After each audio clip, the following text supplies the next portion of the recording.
Obviously, when I was growing up, there wasn't any rugby league up in the northeast, and it was there were a lot of good union clubs. I joined a club called Northern, which had Roger Utley in it at the time and one or two other very good England players.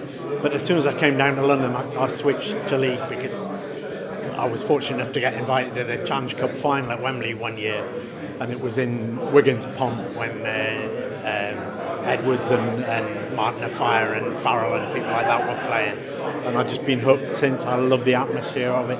I love the speed of it compared to Union. You know, I think particularly last weekend the slowness of the scrums in rugby union was very obvious, particularly when you've got used to league. It's a different game and a different atmosphere, and I just love it. I'm totally hooked. So a little bit of a Wigan fan then, are you?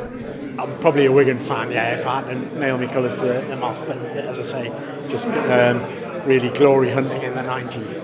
What is it that particularly, obviously you've touched on a couple of things there, but what is it about rugby league that stands out for you as being a sport you like? I think the main thing, you know, is the atmosphere at the grounds, the family atmosphere that people talk about, and it's almost tangible, particularly at a big event. The whole family comes, where for instance, a rugby union game or even a football game, you see very few kids nowadays, and that's the main thing. But it's the speed of the game and just the skill of the players that's absolutely outstanding.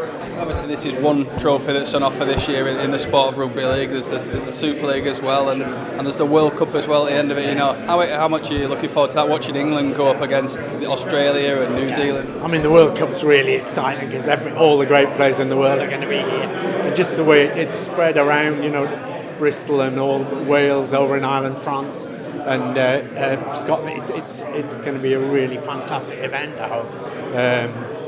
Obviously, some of the Australians are absolutely awesome, but with a bit of luck, we'll give them a run for the money. I remember, was it 1990, 91, when we beat them at Wembley, and I was there. It was the most exciting game I'd ever seen, I think. And then I flew out to Australia to film and watched the last game of the 3-match series in the outback in Australia with about 200 7-foot Australians roaring at me back. And I think I was quite relieved when Great Britain got beaten that day, or I might have got torn apart. Obviously, you mentioned that Australia and New Zealand are they're quite good sides. Do you think England are capable of winning that World Cup at the end of the year for the first time in quite some years? I think we've got the skill, and it's having the mental toughness to know we can do it. We've done it before, and home advantage and stuff like that. So with a bit of luck and a following wind, I think they're very capable of it.